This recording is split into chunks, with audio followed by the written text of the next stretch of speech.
Hello, स्वागत है आप सभी का। मेरा नाम है शेखर गुप्ता और आप देख रहे हैं फिजिक्स संकल्पना। बच्चों, आज हम पढ़ने जा रहे हैं फिजिक्स का एक मज़ेदार सा टॉपिक क्लास 12th का। नाम है क्रांतिक कोण। और इसको समझना इसलिए भी ज़रूरी है क्योंकि जब हम अगला वीडियो करेंगे, अगला टॉपिक आप पढ़ेंगे सब अपने सिलेबस का, पूर्णांतरिक परावर्तन, तब उसको समझने के लिए इसका रोल बहुत ज़्यादा है। यदि समझ नहीं आएगा तो वो चीज़ उतनी अच्छी से समझ नहीं आएगी, आपको रटना पड़ेगा फिर चीज़ों का। तो आज के वीडियो में हम पढ़ेंगे क्रांतिक कोण, उसके बाद पढ़ेंगे क्रांतिक कोण और अपवर्तनांक में संबंध, और लास्ट में जाते टाइम हम करेंगे दो बढ़िया से न्यूमेरिकल, जिससे आपको कॉन्सेप्ट बिल्कुल क्लियर हो जाए। तो चलिए बिना देरी किए हुए शुरू करते हैं आज का वीडियो। सभी हेडिंग लगा लेंगे। क्रांतिक कोण, इंग्लिश में बोलते हैं इसको बच्चों क्रिटिकल एंगल। क्रांतिक कोण प्रदर्शित करते हैं इसको सी से। होता क्या है, मान लीजिए ये आपके पास एक माध्यम है जिसका अपवर्तनांक n1 और इसका अपवर्तनांक n2, और ये है बच्चों अभिलंब। एक प्रकाश किरण आई जिसको बोल लेंगे आपतित किरण, ये होगा आपतन कोण। कैसे देखते हैं आपका आपतन कोण? आपतित किरण और अभिलंब के बीच बना कोण आपतन कोण। थोड़ी देर के लिए मान लेते हैं ये सघन कोण है, सघन माध्यम है, और ये विरल माध्यम है। होता क्या है, जब प्रकाश किरण सघन माध्यम से विरल माध्यम में जाती है तो वो अभिलंब से दूर हट जाती है। सच में तो बच्चों इसको ऐसे जाना था अगर ये माध्यम ना बदलता, लेकिन जैसे ही वो सघन से विरल आएगी वो क्या होगी, इस अभिलंब से दूर हट जाएगी, और इसको बोलेंगे अपवर्तित किरण और इसको बोलेंगे अपवर्तन कोण। अगर हम यहाँ से स्नेल के नियम की बात करें, आपने लिखना सीखा स्नेल का नियम, तो लिखते कैसे हैं, n1 साइन आई। बच्चों यहाँ का अपवर्तनांक और यहाँ का कोण बराबर, यहाँ का अपवर्तनांक n2 और यहाँ का कोण साइन r। तो ऐसे लिखते हैं हम स्नेल का नियम। अगर मैं इसको लिखूँ थोड़ा सा और, साइन आई बटे साइन r, तो आता है n2 बटे n1, जो कि ये चीज़ होती है नियतांक। हमने पढ़ा था ना ये कि साइन आई बटे साइन r क्या होता है, नियतांक। तो बच्चों ये जो साइन आई बटे साइन आ रही है हमेशा क्या होता है, नियतांक। मान लीजिए कभी इस साइन आई बटे साइन आर का मान, समझने के लिए बता रहा हूँ, मान लीजिए 10 है। मान लीजिए आपने आई बढ़ाया, आई बढ़ाने से बच्चों क्या होता है, साइन आई बढ़ता है। ये ध्यान रखेंगे, मैथ वालों बच्चों को पता होगा कि जैसे जैसे आई का मान बढ़ता है साइन का मान भी बढ़ता है। जैसे साइन 0 0 होता है, साइन 30 1/2, साइन 45 1/√2, मतलब 0 से 90 की तरफ जाते हुए साइन का मान भी बढ़ता है। मतलब आई बढ़ाएंगे तो साइन आई भी बढ़ेगा। अच्छा बच्चे बताओ, अगर ये साइन आई बढ़ा और इसको रखना है मुझे 10, तो क्या मुझे साइन आर भी बढ़ाना पड़ेगा, हाँ या ना? आपका जवाब होना चाहिए हाँ। तो साइन आई के बढ़ने से कौन बढ़ना चाहिए, साइन आर, तभी तो ये चीज क्या रहेगी, नियतांक। और साइन तब बढ़ेगा, साइन आर तब बढ़ेगा जब आर बढ़ेगा। तो मैं ये कह सकता हूं कि जब आई को बढ़ाया जाता है, आपतन कोण को बढ़ाया जाता है, तो अपवर्तन कोण भी बढ़ता जाता है। जैसे जैसे आपतन कोण बढ़ाएंगे अपवर्तन कोण बढ़ता जाएगा। कैसे, एक एग्जाम्पल से समझते हैं। मान लीजिए साइन आई बटे साइन आर का मान 10 है, और किसी समय साइन आई का मान है 100 और साइन आर का मान है 10, मतलब ये आ गया कितना, 10। हमने क्या किया, इस आई को बढ़ाया, आई के बढ़ाने से साइन आई बढ़ के कितना हो गया, 200। लेकिन इसको तो 10 ही रहना है क्योंकि ये तो नियतांक होता है। तो बच्चों इसको कितना होना पड़ेगा, साइन आर को 20, तभी तो कितना आएगा, 10। तो आप देखो ध्यान से कि अगर साइन आई 100 से बढ़ के कितना हुआ, 200, तो साइन आर भी बढ़ के 10 से कितना हो गया, 20। मतलब अगर साइन आई बढ़ता है तो साइन आर भी बढ़ जाता है। और साइन आई कब बढ़ता है, जब आई बढ़ेगा, और साइन आर कब बढ़ेगा, जब आर बढ़ेगा। तो मैं कह सकता हूं आई बढ़ने पे आर बढ़ता है, आई बढ़ने पे आर बढ़ता है। आई क्या है, आपतन कोण, आर क्या है, अपवर्तन कोण। इसी चीज को आगे बढ़ाते हुए थोड़ा सा और आगे इसको समझते हैं। अभी तक की बातें आपको समझ आ गई होंगी, और उसमें से आपको क्या ध्यान रखना कि जैसे जैसे आई है, आई के अपनी आपतन कोण बढ़ाएंगे तो अपवर्तन कोण भी बढ़ता जाएगा। जैसे जैसे आपतन कोण बढ़ेगा अपवर्तन कोण भी बढ़ेगा, इसको ध्यान रखें। अब बच्चों दो तरीके से हो सकता है ये काम। मान लीजिए प्रकाश किरण कितने कोण पे गिरी, आई पे, कितने कोण पे गिरी, आई पे। मान लीजिए ये माध्यम है सघन और ये माध्यम है विरल, और ये है विरल और ये है सघन। हमने दो अलग अलग स्थितियां ले ली कि जब प्रकाश सघन से विरल में जा रहा है और जब प्रकाश विरल से सघन में। सघन से विरल में जाने पे क्या होता है बच्चों, प्रकाश किरण अभिलंब से दूर हट जाती है, मतलब ये आर होता है। विरल से सघन में जाने पे क्या होता है, प्रकाश किरण सघन की ओर झुक जाती है, मतलब अभिलंब की ओर झुक जाती है। ध्यान से देखने पे पता चलेगा यहाँ कि जो आई है वो आर से छोटा है। आई किससे छोटा है, आर से, और यहाँ आई बड़ा है आर से। क्या समझ आया यहाँ से कि सघन माध्यम से विरल माध्यम में जब जाते हैं तो प्रकाश किरण अभिलंब से दूर हटती है, इस कारण से अपवर्तन कोण आपतन कोण से ज्यादा हो जाता है। जब प्रकाश किरण विरल माध्यम से सघन माध्यम में जाती है तो प्रकाश किरण अभिलंब की ओर झुक जाती है, मतलब आर आई से छोटा हो जाता है। अब मैं इसको एक टेबल बना के आपको समझाता हूं कि यहाँ आई लिखता हूं और यहाँ लिखता हूं आर। और सबसे पहले बात करते हैं जब सघन से कहाँ जाएंगे, विरल। मान लीजिए मैंने कोण आई को कितना रखा, 30, तो आर इससे ज्यादा होगा ना, मतलब 30 से ज्यादा मैंने कहा मान लीजिए 40 डिग्री। अब जैसे ही मैंने आई को बढ़ाया, 40 किया, तो आपके दिमाग में बात आई कि आर भी बढ़ेगा, और आर बढ़ के कितना हो गया, 49 डिग्री। मैं वैसे ही एक एग्जाम्पल ले रहा हूँ, ऐसा नहीं है कि 40 के 49 ही होगा। आपने आई को और बढ़ाया, आपने से 50 कर दिया, तो ये कितना हो गया, 60 डिग्री। आपने आई को और बढ़ाया, इसको कर दिया आपने 55 डिग्री, और ये हो गया 90 डिग्री। तो क्या देखा आपने कि जब सघन से विरल में जाते हैं तो आर हमेशा किससे ज्यादा होता है, आई से, और आई के बढ़ाने पे आर बढ़ता जाता है। अब यही काम मैं किसके लिए करता हूं, यही काम करते हैं हम आई और आर के लिए। जब किरण विरल से सघन जाएगी तो हमने कहा मान लीजिए वही कि ये कितना है, 30 डिग्री। बच्चों यहाँ आर का मान हमेशा आई से कम होगा, मतलब ये अगर 30 है तो ये 30 से कम होगा, हमने माना 25 डिग्री। अगर ये मैंने बढ़ा के कितना कर दिया, 40 डिग्री, तो ये बढ़ के कितना हो जाएगा, 30। मैंने इसको 60 किया तो ये हो जाएगा 50। कहने का मतलब यह है कि आप इस आई को बढ़ाओगे तो आर बढ़ेगा तो जरूर, लेकिन ये आर बढ़ के आई से ज्यादा नहीं हो सकता। और यहां जब सघन से विरल जाते हैं, आई के बढ़ने पे आर जरूर बढ़ेगा, और आर हमेशा किससे बड़ा रहेगा, आई से ज्यादा। अब आपके दिमाग में ये दोनों बातें अच्छे से छप जानी चाहिए, आपको अच्छे से याद होना चाहिए कि सघन से विरल जाने पे क्या होता है और विरल से सघन जाने पे क्या होता है। अब बात करते हैं बच्चों क्रांतिक कोण की। अब तक हमने क्रांतिक कोण की कोई बात नहीं की, लेकिन क्रांतिक कोण को समझने के लिए जो चीजें हमें आनी चाहिए वे यही है, ठीक है जी। तो चलिए क्रांतिक कोण की बात करते हैं कि क्रांतिक कोण क्या है। बच्चों ये मेरे पास एक सघन माध्यम है और ये मेरे पास विरल माध्यम है। आपको ये बात पता है कि जब सघन माध्यम से किरण विरल माध्यम में जाएगी तो प्रकाश किरण अभिलंब से दूर हट जाएगी, और इसको बोलेंगे अपवर्तन कोण और इसको बोलेंगे आपतन कोण। बच्चों अगर मैं आपसे पूछूं कि मैंने आई को बढ़ा दिया तो आप क्या कहोगे कि आर भी बढ़ जाएगा।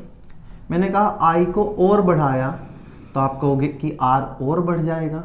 मैंने कहा आई को और बढ़ाया तो आप कहेंगे आर और बढ़ जाएगा, और भी ज़्यादा बढ़ जाएगा। और क्या आपको पता है कि ये आर आई से बड़ा है? हाँ, इस एक टाइम ऐसा आएगा बच्चों आई को बढ़ाते बढ़ाते कि आर हो जाएगा 90 डिग्री। आई बढ़ाते गए आर बढ़ता गया, आई बढ़ाते गए आर बढ़ता गया, आई बढ़ाते गए आर बढ़ता गया, और एक टाइम आई के लिए आर कितना हो गया 90 डिग्री। मतलब वो हमें कुछ ऐसा दिखाई दिया कि ये आई और किरण ऐसे निकल के चली गई, कितने कोण पे, 90 डिग्री पे। बच्चों किरण का इस तरीके से निकल जाना क्या कहलाता है, ग्रेजिंग इमर्जेंस। मैं इसको इंग्लिश में बता रहा हूँ, आप इंग्लिश में याद रखेंगे आप इसको, क्योंकि इसका हिंदी का कुछ एक मैं बताऊंगा तो आपको याद नहीं रहेगा और इसकी कोई हमें खास जरूरत नहीं पड़ेगी, इसलिए आप इसको बस नाम से याद रख लें कि इसको बोलते हैं ग्रेजिंग इमर्जेंस। क्या है ग्रेजिंग इमर्जेंस? जब कोई प्रकाश किरण अभिलंब के साथ 90 डिग्री का कोण बनाते हुए निकल जाए उसको बोलते हैं ग्रेजिंग इमर्जेंस। किरण आई और किसी कोण आई पे गिरी और अपवर्तन कोण कितना हो गया 90 डिग्री, इस घटना को कहा ग्रेजिंग इमर्जेंस। और बच्चों इस कोण आई को बोलते हैं क्रांतिक कोण। क्या बोलते हैं? क्रांतिक कोण। आया क्या समझ? ये कौन सा माध्यम है? सघन। और ये कौन सा माध्यम है? विरल। तो आपको एक बात दिखाई दी कि सघन माध्यम में बना वह आपतन कोण जिसके लिए विरल माध्यम में अपवर्तन कोण 90 डिग्री हो जाता है, क्रांतिक कोण कहलाता है। परिभाषा लिख लीजिए। क्या? सघन माध्यम में बना वह आपतन कोण जिसके लिए विरल माध्यम में अपवर्तन कोण 90 डिग्री हो जाता है, क्रांतिक कोण कहलाता है। जल्दी से इसको लिख लो, फिर आगे समझते हैं। क्या समझना है? कि सघन माध्यम में ही क्रांतिक कोण बनेगा, ना कि विरल माध्यम में। कुछ बच्चों के दिमाग में ये बातें रह जाती हैं कि यार इस 90 डिग्री को बोलते हैं क्रांतिक कोण। नहीं, क्रांतिक कोण 90 डिग्री नहीं है, क्रांतिक कोण आई है। क्रांतिक कोण आपतन कोण है, ना कि अपवर्तन कोण।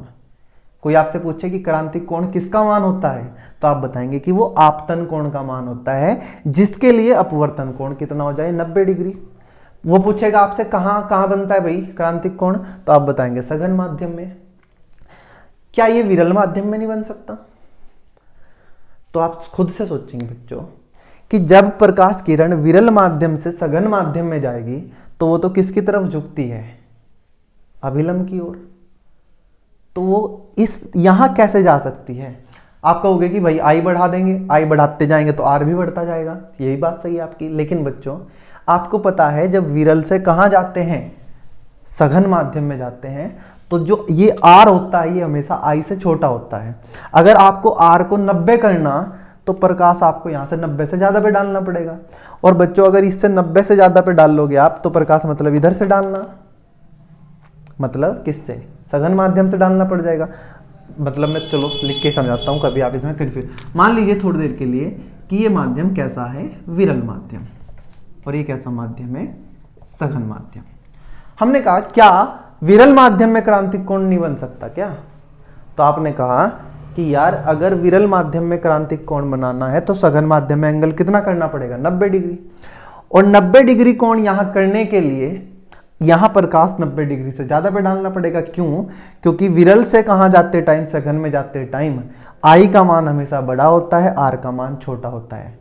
मतलब अगर आपको यहां 90 करना तो ये आई 90 से ज्यादा होना चाहिए, और अगर ये 90 से ज्यादा कर दिया तो प्रकाश कहां से ही डालना पड़ गया? सघन से। तो मतलब कहने की बात यह है कि क्रांतिक कोण बनता कहां है? सघन माध्यम में। और क्रांतिक कोण के लिए अपवर्तन कोण कितना हो जाता है?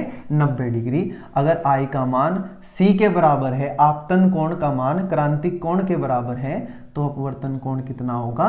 90 डिग्री।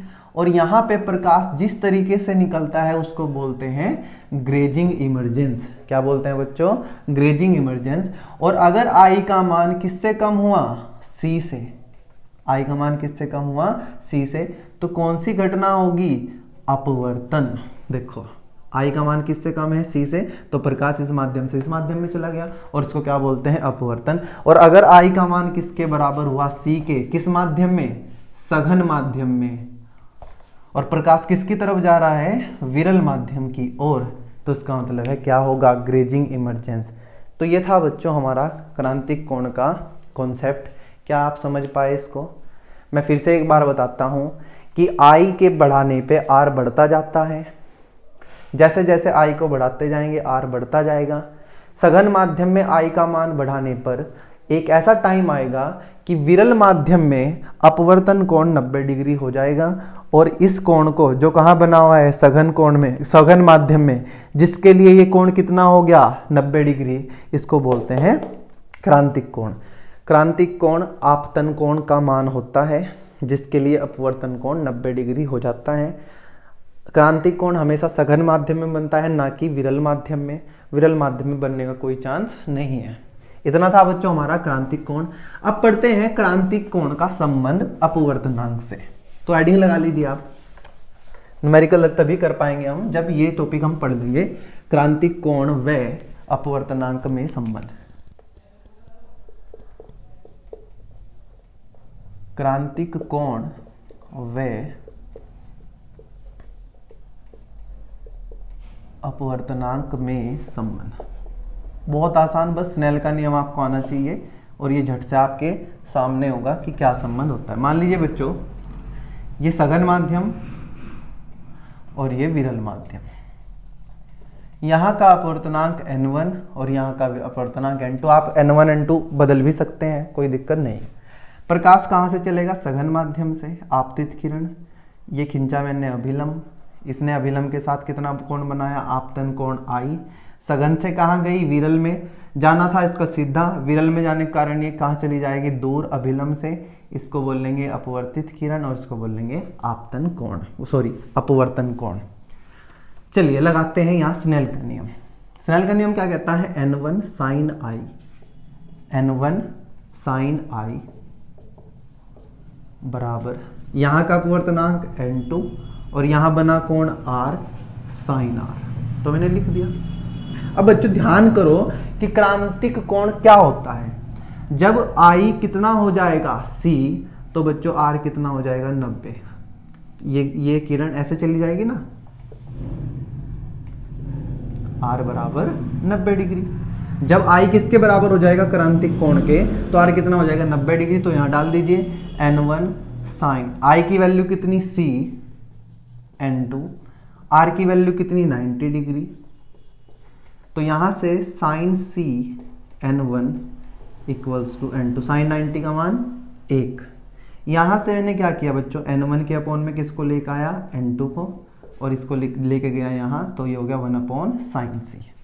अब जिसको अपवर्तनांक लिखना आता है, देखना आता है, उनको पता है कि ये n1 बटे n2 किसका अपवर्तनांक है? सघन माध्यम का। किसके सापेक्ष? विरल माध्यम के। जिनको नहीं पता मैं समझ लें, जो ऊपर लिखा होता है उसका अपवर्तनांक, ऊपर कौन है? n1 मतलब सघन का अपवर्तनांक, इसके सापेक्ष मतलब विरल के।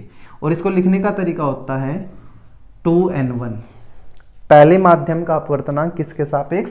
दूसरे माध्यम के। तो यह आया बच्चों 1 अपॉन साइन C। कोई आपसे पूछे कि ये क्या है, तो आप झट से बोल देना कि ये पहला माध्यम मतलब सघन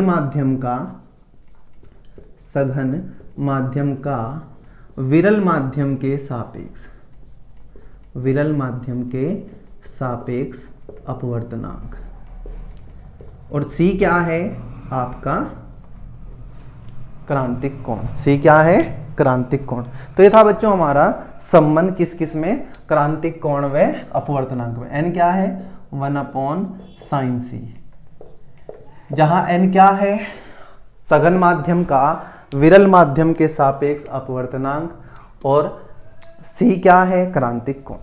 कई बार इसको ऐसे भी लिख देते हैं n बराबर साइन C, लेकिन बच्चों तब इसकी बातें बदल जाएंगी। C तो क्या ही रहेगा? क्रांतिक कोण, लेकिन n अब विरल माध्यम का अपवर्तनांक हो जाएगा सघन के सापेक्ष। ये किसका है? सघन का विरल के सापेक्ष। और ये है, अब पहचानने कैसे? देखो फॉर्मूला बदल गया ना एकदम से। इसको मैं क्या लिख रहा था? 2n1, इसको लिखूंगा 1n2। ये है दूसरे का, दूसरा कौन है? विरल। किसके सापेक्ष? पहले के सापेक्ष। पहला कौन है? सघन माध्यम। जानते हैं ना आप कि अगर a n b लिखा हुआ है तो इसका मतलब है माध्यम B का माध्यम A के सापेक्ष।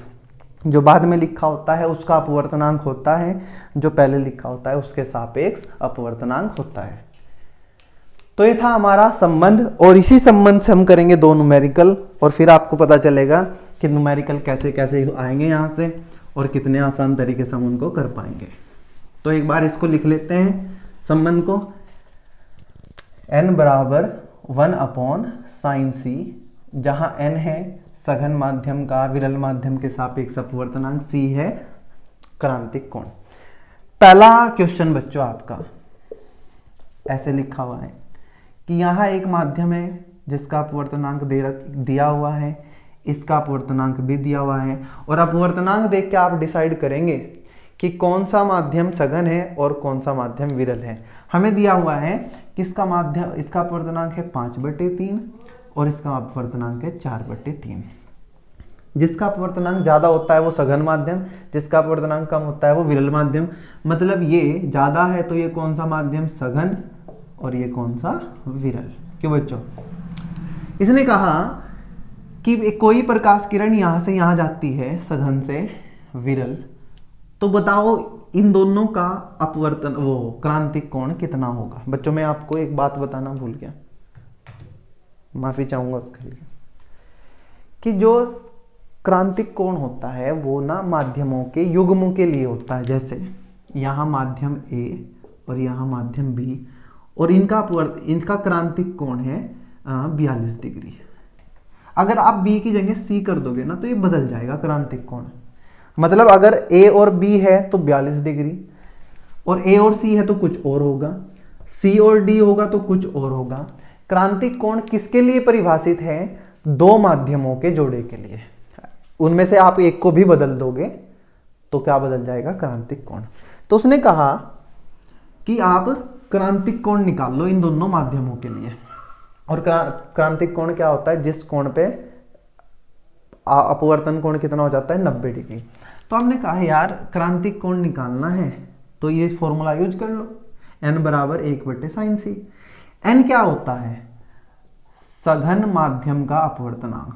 सघन माध्यम का अपवर्तनांक किसके सापेक्ष, विरल माध्यम के सापेक्ष, विरल माध्यम के सापेक्ष। और यहां लिखते हैं 1/sin c। बच्चों हम ना थोड़ी देर इसको माध्यम A कह देते हैं, इसको माध्यम B कह देते हैं। तो मैं इसको लिख सकता हूं NA और इसको लिख सकता हूं NB। तो किसका है, सघन माध्यम का।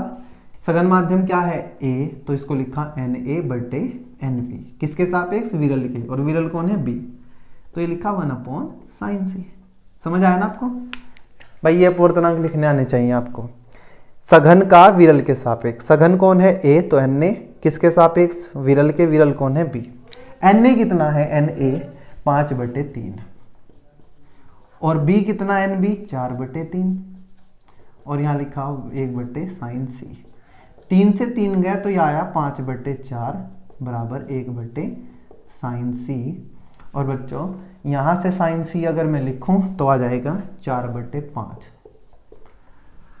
अब 4/5 अगर मैं आपको सीधा सीधा बता दूं तो ये होती है sin 53 की वैल्यू। अभी बताऊंगा कैसे देखते हैं इनको। तो c आ गया यहाँ से 53 डिग्री।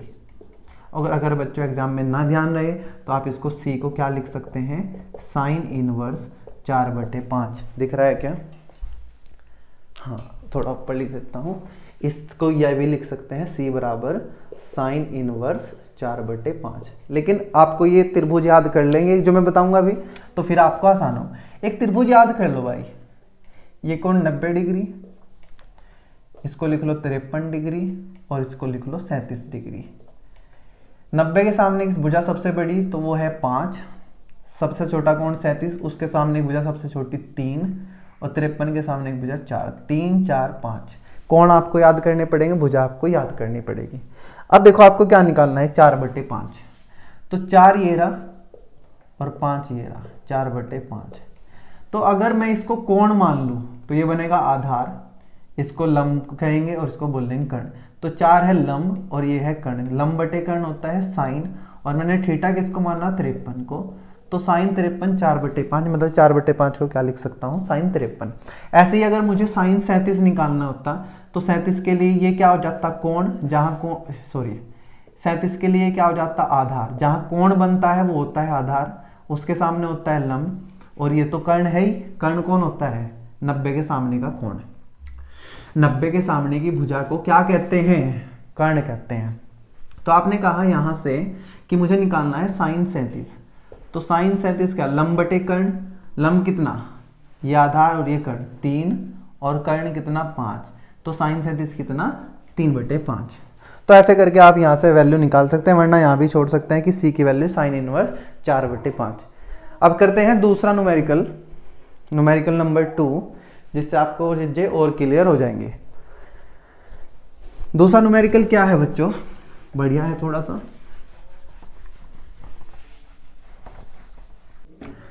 दूसरा जो न्यूमेरिकल है बच्चों, दूसरा न्यूमेरिकल में हमें दिया हुआ है कि एक प्रिज्म को, दूसरे न्यूमेरिकल में क्या कहा कि हमारे पास एक प्रिज्म है किसी पदार्थ का, उसको एक द्रव के अंदर डुबो के रखा गया और द्रव में डुबोया, और इस प्रिज्म का हर कोण कितना है बच्चों 60 डिग्री, ये भी 60, ये भी 60, ये दिया हुआ है।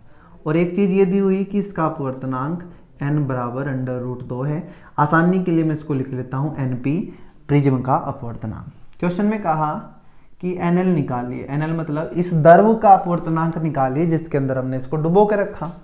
और साथ में चीज ये दी गई है कि एक प्रकाश किरण ऐसे आती है और तल के अभिलंब, इस पृष्ठ के लंबवत गिरती है और जाके यहाँ टकराती है, और जैसे ही यहाँ टकराएगी तो ये क्या हो जाता है, ग्रेजिंग इमरजेंस। ग्रेजिंग इमरजेंस याद कीजिए कब होता है, जब प्रकाश किरण सघन से कहाँ जाए, विरल में। तो यार इसका मतलब ये ना, जो कांच है, ये मतलब जो प्रिज्म है ये सघन माध्यम है और ये जो द्रव है ये विरल माध्यम है। मतलब जो ये अपवर्तनांक आने वाला है, होना हो, ये इससे कम होगा। कैसे पता चला? क्योंकि भाई ग्रेजिंग इमरजेंस हुआ, और ग्रेजिंग इमरजेंस कब होता है, जब प्रकाश किरण सघन से विरल। तो ये सघन और ये विरल। यहां हम डाल देते हैं लंब, ये हमने डाल दिया अभिलंब, और ये है अपनी आपतित किरण और ये है अभिलंब। तो ये क्या बना हमारा, कोण I।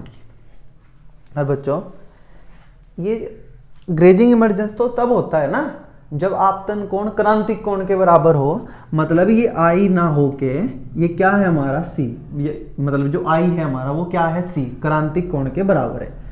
तो अगर मैं क्रांतिक कोण निकाल लूँ तो मेरे लिए आसान हो जाएगा ये फॉर्मूला लगाना। भाई मुझे C पता चल जाएगा, फिर मैं N निकाल लूंगा इसका।